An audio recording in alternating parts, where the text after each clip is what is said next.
welcome to the Life Well Led podcast, brought to you by Untapped.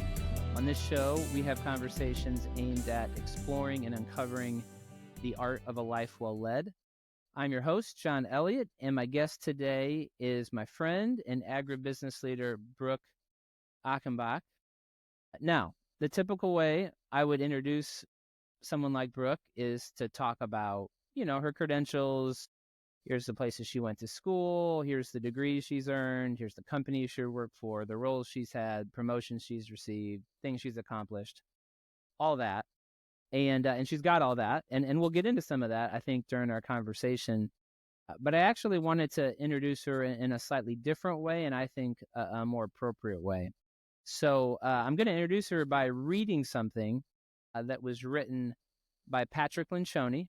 That's a name that may be familiar to some of you listening. He is a thought leader in the world of organizational health. He's written some books you've perhaps read: 5 Dysfunctions of a Team, Ideal Team Player, The Advantage. He developed an assessment, maybe some of you have taken who are listening, the Working Genius Assessment, which is great. Bottom line, this is a guy who really knows his stuff when it comes to leadership. And he was once asked, because of his expertise, who do you think the best leader in America is? And I love the way he responded. I'm going to read it. It's a little bit long, but I think it's worth our time. This is what he said. Who's the best leader? I believe the best leader out there is probably running a small or medium-sized company in a small or medium-sized town. Moreover, that leader's obscurity is not a function of mediocrity, but rather a disdain for unnecessary attention and adulation. He or she would certainly prefer to have a stable home life, motivated employees, and happy customers, in that order, over public recognition. Unfortunately, we live in a world where bigger is often equated with better, and where fame and infamy are all too often considered to be one and the same. And so we mistakenly come to believe that if we haven't seen a person's picture on the cover of Business Week or the Wall Street Journal, then they can't possibly be the best. The truth is, our greatest leaders usually don't aspire to positions of great fame or public awareness. They choose instead to lead in places where they can make a tangible, meaningful difference in the lives of the people they are called to serve. The challenges and consequences of their decisions are no less difficult or important than those of higher profile leaders, even if they don't quite qualify for a cover story in Time magazine.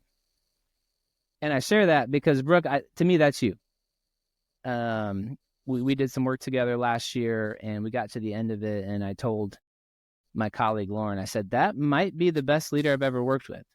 And what I loved about it is it's just everything Lencioni talks about there. You're not looking for attention. You weren't knocking on the door saying, hey, when can I be in your podcast?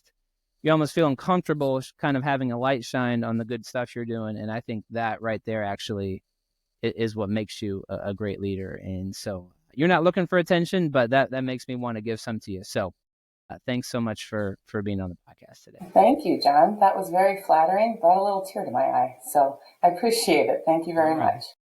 Well, we've already got tears and we're just a few minutes in. So I'm new at this podcasting thing. I guess that's a good thing. All right, let's start with the elephant in the room. You got your bachelor's degree from the University of Illinois. Correct. You did your graduate work at Iowa State. Actually, at Iowa. What, the University of Iowa? Oh, geez, even worse. Worse. I'm a Cyclone fan, too, so I don't admit that all the time. Well, okay, you've got this Illinois-Iowa thing. Correct. All of the above have pretty good football teams this year, especially the Cyclones and the Illini, at least as of this recording. Yeah. So on Saturdays, what colors are you wearing? I've been married for 24 years to a Cyclone fan that I don't know if it'd be comfortable in my household if it wasn't red and yellow. All right. So I'm a pretty big Cyclone fan as well. When they play each other, I can be a little obnoxious, though. But on a Cyclone bye week, do we at least get the top spot over the Hawkeyes? Heck yeah, go Illini. Okay. I know there's at least one listener out there who would be very glad to hear your answer, and rightfully so. His son is a backup quarterback on the Cyclones this year. So, shout out Wyatt Baum.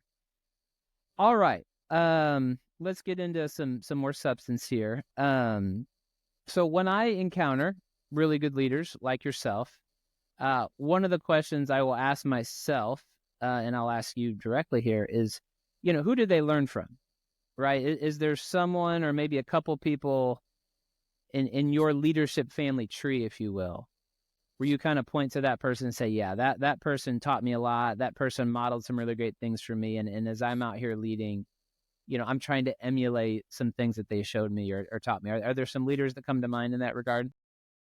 I've over my career had a lot of really good and really bad leaders that I've Okay. worked with, to be really honest. But if I think about that, I think it's more someone who didn't ever lead me directly in business, but it's my dad.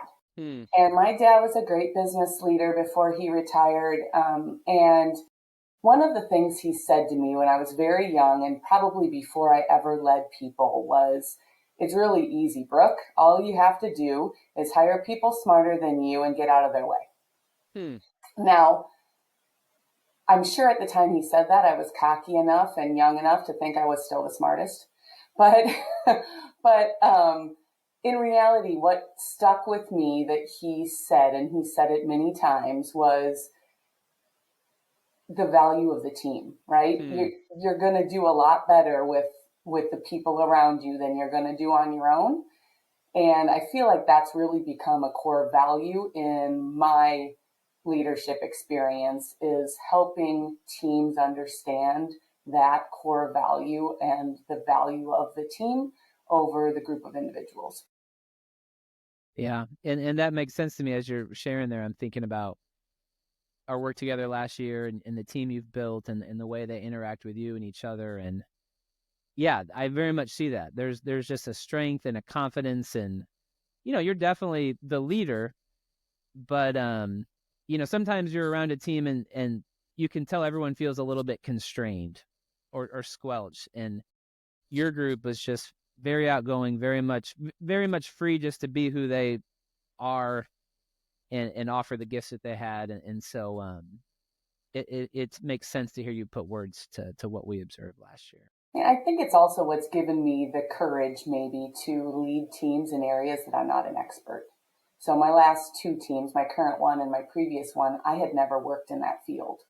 So leading a team where I wasn't the subject matter expert. I didn't fully understand the product line, etc. Right. And I still had the confidence to lead the team because it was about the people and creating that dynamic. So yeah, they didn't want me to be squelching them. They were the experts, right? And I think that has become very comfortable for me. It's not always comfortable for others, but it's Hmm. comfortable for me to understand, everyone brings a different value. And I think if I look back, that really comes from my father. That's awesome. Would you go so far to say that lack of technical expertise maybe or not having at the level of certain people you're leading, it almost sounds like you're going further than just saying I've figured out how to lead in spite of that, but it almost sounds like you're saying I'm able to lead well because of that. Like because I don't know some things they know, I'm not even tempted to get in there and try to micromanage. Is that a fair assessment of what you're saying? I think there's a lot of truth to that, yes. Would I lead a team where I am a subject matter expert? Absolutely, and I have. But I Mm-hmm. might be better in the opposite scenario that I'm in today. And it probably goes back to my dad saying, get out of the way, right? Hmm. Go clear their roadblocks. Go let them be experts and get out of the way and get everyone else out of the way, frankly. Yeah. Which it's interesting that's I would say that's something of an outlier approach in the world of leadership. And yet, I think if we all just stop and think about what kind of leader we want to serve under, it's someone who has exactly that mentality. You want a leader who sees your strengths, honors those, and they're just getting up every day and saying, "How can I help this person shine?" That's what we all want, but yet Absolutely. that's not the norm in terms of what many of us are offering as leaders. So I just think that's interesting. Again, I've had a lot of good and bad examples over my career to Yes. emulate from. Well, and I don't know about you, but for me, I feel like sometimes you learn as much from the bad as you do from the good. Agreed. 100%. All right, we'll leave that there for now. All right, so you lead in the world of agriculture, which it's no secret that that's a fairly male-dominated world. Um, and perhaps there are some listeners out there, some female listeners who are trying to find their leadership voice and presence, in maybe a male-dominated industry of one kind or another. So, any sort of lessons learned along the way in terms of finding your voice in that particular kind of industry? Yeah. I've been in a male dominated industry since I started out of college. Well, even in college, I was a chemical engineering major, and I think we were about 10% of the graduating class, right? So Okay. I've always had that. And I think at the beginning, I thrived in that because I was so determined. I mean, my personality traits are very much strong willed and determined and competitive, right? And no one was going to tell me I couldn't. So, at first it was kind of that gut it out, prove yourself kind of scenario. But as I've gone through my career, to me, it's become a bit more of a purpose of why is it male dominated? Why can't women be more successful? And frankly, they can. So then how can I help? So my career has been a lot more or a lot less of me trying to gut it out, right? And much more about I'm determined to help others be successful and grow the amount of women in agriculture and the impacts that we all have. Yeah. And so as you're having conversations with those sorts of people who are maybe, women a few steps behind you, but lots of potential trying to kind of move their way up in that world, what are there any themes to the advice you give them or the counsel you offer in terms of trying to help them navigate some things that maybe you've had to navigate out in front of them? Yeah, I mean, one of the biggest things is other people aren't seeing you very different. They're not seeing you differently. If you're choosing to see yourself differently, then I'd have to ask you why, right? I have the same or better training than anyone else. I have the same or better experiences than anyone else. What's the difference? Yeah. Frankly, I think some of the things that make it difficult for a woman to succeed in a industry like agriculture are actually things that make us better at it, right? I'm a mom, right? I've learned how to navigate that family dynamic, to understand happy at home and happy at work are both required, right? To prioritize my family. All of those things are things that farmers do too, right? Or anyone else that you're working with, right? So I find a lot of people that I mentor are often assuming that someone sees them differently or assumes that they can or can't do that and want to just blatantly prove themselves. And a little bit of my advice is don't try to prove yourself so hard. No one else is seeing you as inferior as you're seeing yourself in many cases, right? Yeah, I think there's a lot of wisdom in that perspective. Almost like, hey, don't make it a thing. If you don't make it a thing, that others will be much less likely to make it a thing. Agreed. Yeah, I can relate to that. I remember starting out doing the kind of business consulting I do, and I had all these ideas about how my youth was going to hold me back, or I don't yet have an MBA, or all these different things. And I realized a similar thing, like, oh, no one else is worried about this stuff. And so if I don't worry about it, they're less likely to worry about it, and it just never comes up. And I can imagine there's some similarities maybe in what you're talking. I mean, I think a lot of women in agriculture or other male dominated industries would tell you that they've had an experience where it was a thing, right? Yeah. That's such the minority. It's not how everyone is thinking. And, let it go, move on, and just realize exactly it's not a thing for 99% of the people. Yeah, it's not a problem for most. And I liked what you said there. And look for ways that it can be an advantage, right? What are some unique insights we may have, whether it's as, a mother or whatever, to almost bring some added value to Right. leadership. I think there's a lot of truth to that. All right. So switching topics, one thing I noticed pretty quickly working with you and your team last year is that you were not afraid of conflict. And I think as a result, your team wasn't afraid of conflict. And so we did some sessions together throughout the year, and they were some of the most fun we've ever done. They were just lively.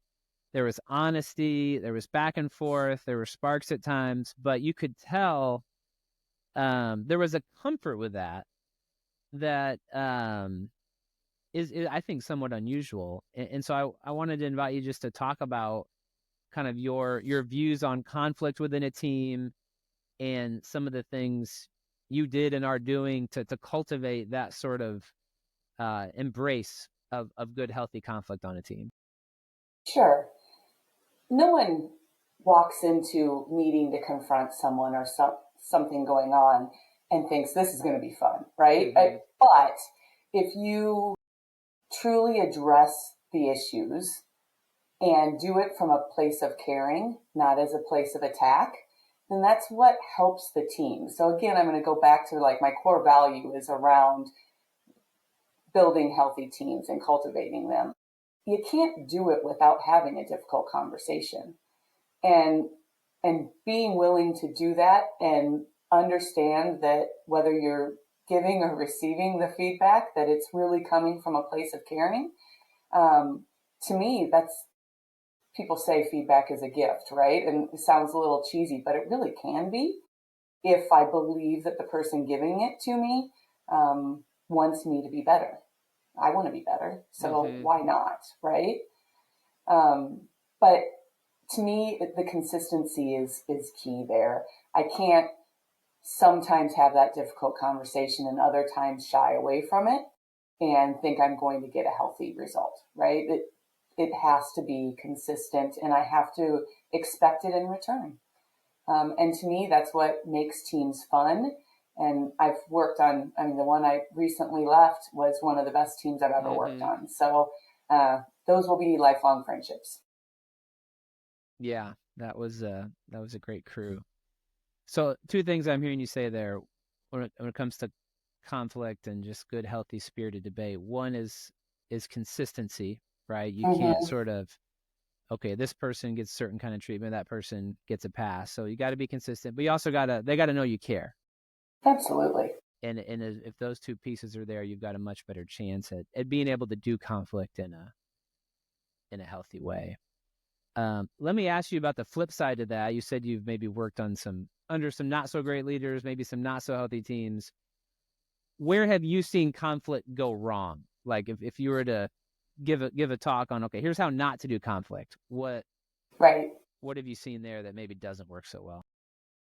I've got two very specific leaders that I worked for over the years that they would say the words challenge my direction or whatever, but in reality, they didn't want that.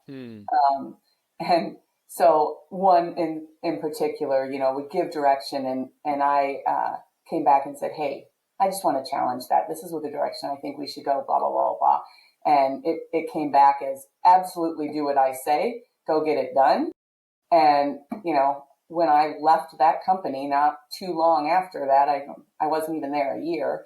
My feedback was, I'm not a yes man. I need some input. Right. And, no one enjoys that, you're never right kind of situation, or you don't get to think on your own or anything along those lines. So for me, give me some input, and whether it be me feedback giving to someone else, they have every right in the world to say, I'm seeing that wrong. Here's why I think what I did was the right thing to do, right? Let's have that debate. Let's have that discussion. But what we can't do is just ignore it.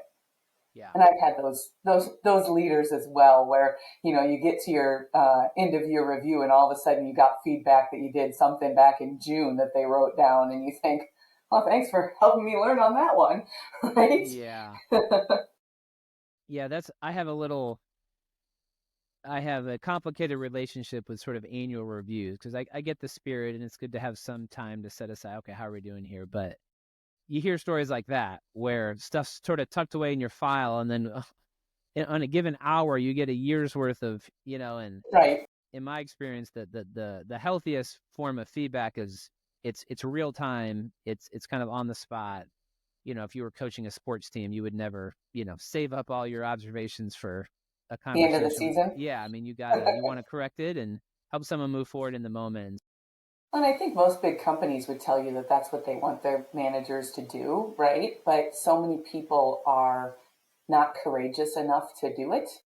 And then you end up with the problem that is the annual review where, all it does is create tension. It does, or false beliefs in how you're doing. Like, we need leaders out there that are courageous enough to pick up the phone or walk into the office and say, we need to talk about that just happened an hour ago. Right. Yeah. And if we can't do that, I don't think we grow, and we certainly don't create that healthy conflict in a team that truly brings out the best in people. Yeah. Yeah. I think you just inserted another very important C word in there, right? Consistency, care, and courage. Yeah. I would wholeheartedly agree. And if you as the leader are not demonstrating the courage to go there to those uncomfortable places, your team's not going to either. Yeah, I agree. You're kind of setting the tone for just how much your team is willing to lean into there. And it was, again, it was cool thinking about our time together last year. There were several moments I can remember where a member of your team in front of the team talked very openly and comfortably about conflict they'd had with you, or just differences of perspective. And, Brooke and I have hashed this out. And I remember thinking it was so cool that, like, this is normative. This isn't oh gosh, he just brought up, you weren't thrown off guard. The team wasn't. It was just, these are just the normal conversations that we have on this team. Right. And I think that's a mark. The highest performing teams I've ever been around, that is a consistent mark, is they have the courage to go there with each other. Well, if you've got time, I got a little story from Sure. that team. So when I first joined that team, I would have called it a group of individuals, right? Pretty high performing, but very individualistic. One of which was certainly a lead, and he was probably the top performer on the team, but had zero value for that team or any other team that he kind of touched, right? Mm-hmm. He had value for his friends, but not the team as a whole, and not the other groups that he worked with, right? Well, when I came into that role, I came as a peer. So I had worked with him and moved in to be his boss, which I'm guessing neither him and I know it wasn't me. We were not excited about this, right? I did not really look forward to working with him because of my experiences. So sat down on the first day that we sat together, and one of the things I asked him was, what do you think your strengths are? Right. And he downloaded his strengths. And this was after telling me about his business and, all the important business things. And I just said, okay, can I give you feedback as a peer? Not as your boss. I haven't worked with you as your boss, right? But as a peer. And he's sure. He acted open to it, at least. I don't think he was. But I said to him, of all those strengths, about 80% of the strengths you just named are things that I would call your weakness. And I said, here's my perspective and here's why I see that. And we had a really good conversation, again, pretty much day one, but a really good conversation around why that was. And what it came down to was he admitted, I didn't like working with your role, not you, but your role. I didn't support that, so I didn't want to work with it. And what we came down to was, hey, that's still part of your team, right? Whether you agree with the company's direction to have that role or this role or whatever, it doesn't change the fact that that's your team. And if you work with those people, you can be better. They will make you better. And so it probably took us 6 months of working together where I would have a lot of these kinds of conversations, and we would have a back and forth. He would debate me pretty hard of, I don't agree, blah, blah, blah. In the end, I mean, he gave me a letter when I left that like literally brought tears to my eyes. So we really, I see him still, right? We're friends. He's a great guy. He created a great dynamic on that team because he was a leader.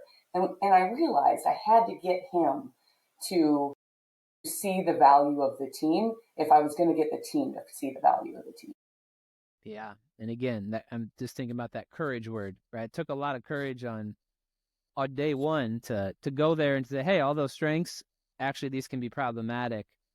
But it sounds like in this case, that courage really paid off and earned some trust. And that's great. Great for me to hear and great for our listeners to hear too. I don't think I don't think courage is talked about enough when it comes to leadership. And there's so many moments like that where you have to lean in to a conversation that in that moment, it's not the most convenient thing or comfortable thing, but the potential payoff and ROI on those conversations is huge, as your story just illustrated. So it's great to hear. All right. So as we've sort of alluded to, you don't lead that team anymore. I do not. And the forces outside of your control there in terms of industry and the company you're at, and we're not here to go into all the details of that. But I did want to maybe just spend a little bit of time here, because from where I sit, you handled that sort of forced transition with a lot of grace, professionalism, generosity. I'm sure that wasn't easy. Again, I mean, you were doing a great job by any objective measure, and I think everyone would agree. And yet, these forces outside of your control, you had to make a shift. So, talk a little bit. What was that like, and what have you sort of learned? I know it's still somewhat fresh, but what was that like, and what have you kind of learned through the process of having to make this transition? Yeah, I mean, when I realized that I needed to transition careers, I mean, I took a night and cried, right? I was upset. I was mad. Mm-hmm. I didn't ask for that. I knew that I was on such a great team and I was having fun, right? But by the next morning, it was like, okay, things happen for a reason. And I truly believe that. And I had to find the good. So it was time to go see what my network would bring me, what was out there in terms of job openings. And, there's two things that I know about myself that were, no matter what, I was going to benefit from this. So even though I didn't ask for it, I knew that I really do enjoy the challenge of a change. So knowing having to go find a new job can stink, right? But taking on a new challenge, whether you asked for it or not, I really like that, right? So it was bringing me a new challenge, whether it was finding the job or then succeeding in the new job. I like to take on a new challenge. Don't shy away from it. Let's go. And then to me, the second thing was I knew that I truly thrive in creating dynamic teams. And although I was really enjoying myself on my current team, I probably had the risk of coasting. So let's go thrive again, right? Let's go find another team that I can help create the dynamics that I was leaving. And to me, that's fulfilling for me, and hopefully it will be fulfilling for my next team. So I did end up finding that new job, and I've been here about 4 months. So too early to tell if I can create and thrive in a new team, but I'm certainly enjoying the challenge. Awesome. And is that always? It sounds like that's always kind of been a thing for you, just enjoying the new challenge. Someone says you can't do something. Let me show you. I mean, that you feel like that's just kind of part of who you were made to Absolutely. be. Absolutely. I have switched jobs, not always companies, but I've switched roles often in my career, and it's not necessarily for any reason other than a new challenge. So switching companies is harder, but it's just a bigger challenge. And if I could pull myself together and wipe away the tears, I didn't take me that long to figure that out. So you said it was basically one night of kind of tears and grief and kind of purging it, and then it was all right. Let's go. Figure it out. Not easy to do.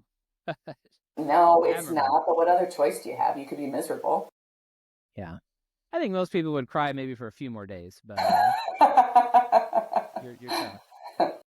All right, so I'll get you out of here on this final question, and it perhaps relates to what you just shared. One of my pet peeves with leadership podcasts of this nature is, it's not uncommon for guests to talk about challenges they've faced in the past, tensions they've wrestled with, mistakes they've made. But by the time it comes time for the interview, a nice little bow's been put on it, which can be helpful and good. But I'm always interested, like, what are the present leadership tensions, challenges, realities that a person's working through where we don't have the bow yet?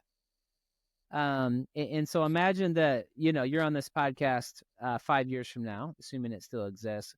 What's something you imagine you might be talking about then that you're wrestling through right now? And maybe it's something related to this transition, maybe it's something related to another part of your life, but what's sort of a leadership tension challenge that you're currently working through? And if you're willing, kind of take us inside of what it looks like for you to wrestle through that.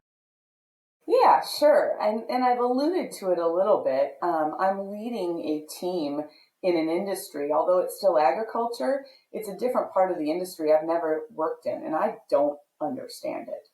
I'm trying, right? But I am truly not a subject matter expert. I am a beginner novice. And yet, when I joined, I was told that they were in the middle of a transition, right? They were trying to take an existing group of people and switch the vision and the way they do their job on a daily basis to look quite different in an attempt to get a better and bigger result, right?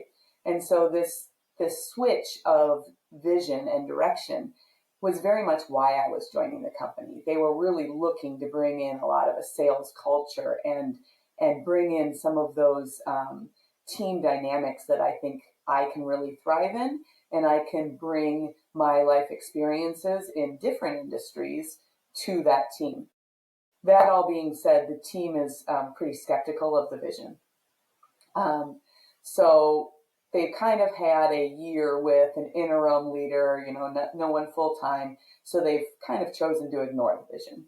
And I don't necessarily blame them, right? Like, there wasn't anyone really pushing. So now you've got me, the new girl, who doesn't understand the industry, who doesn't understand the why they are skeptical. And I'm trying to push towards this vision that the company wants me to go towards. And that's difficult because there's always a lot of yeah buts, right? And so for me, as the leader, I think it's really important for me to just shut up and listen, right? I've spent 4 months so far. I've made it clear that this is the vision, this is where we're going, but we're not doing it tomorrow, right? We need to figure out why there are roadblocks in our way to get to where we want to go. And I set the vision of, okay, a year from now, I'd like to know that we have made progress towards this vision. This is the direction we want to go.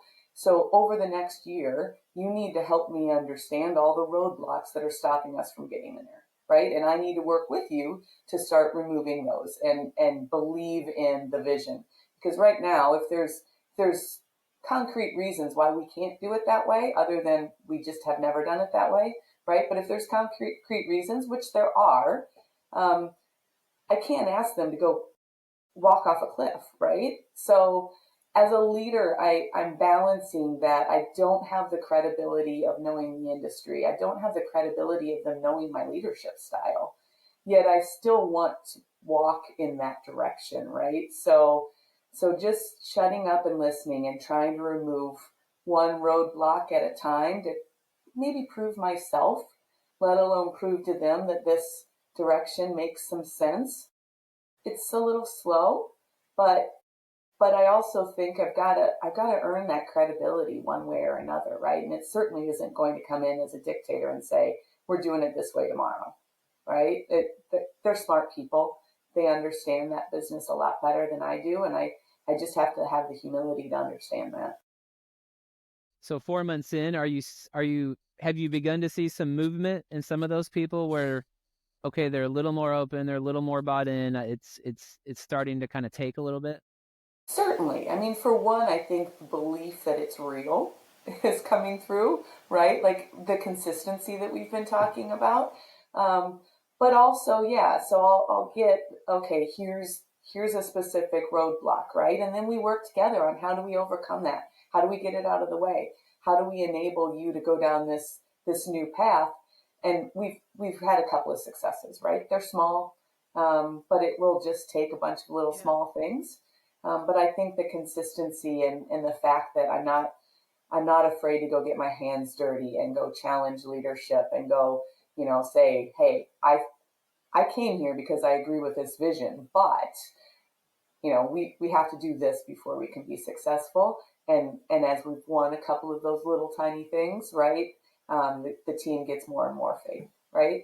And again, people want to be listened to. So, even if I don't fully understand and I have to, in the middle of them telling me the issue, have to ask them a bunch of dumb questions because I just don't understand the industry, they still know I'm listening, right? And I try just not to repeat my questions too many times to lose that credibility. Yeah. Well, I haven't met any of these new team members. I don't know much about this particular context you're in now, but I would definitely be buying stock in this team just based on your track record and your leadership insights, and I mean everything you just described in terms of the way you're humbly working to build trust and shift the culture. Yeah, I'm bullish on where that team is headed under your leadership. So I appreciate that. Thank you. yeah, I'm glad someone has faith. for sure, and you may never end up on a cover of a magazine, but yeah, there's gold in everything you talked about here in this conversation, and so I'm learning as I'm listening, and I'm sure our listeners will as well. So thanks again for coming on. Thank And you. just keep doing your thing out there. The world is in desperate need of more leaders like yourself. I really mean that. Thank you very much, and thank you for your support. I appreciate it a lot. You bet. All right. Thanks, Brooke. Talk soon.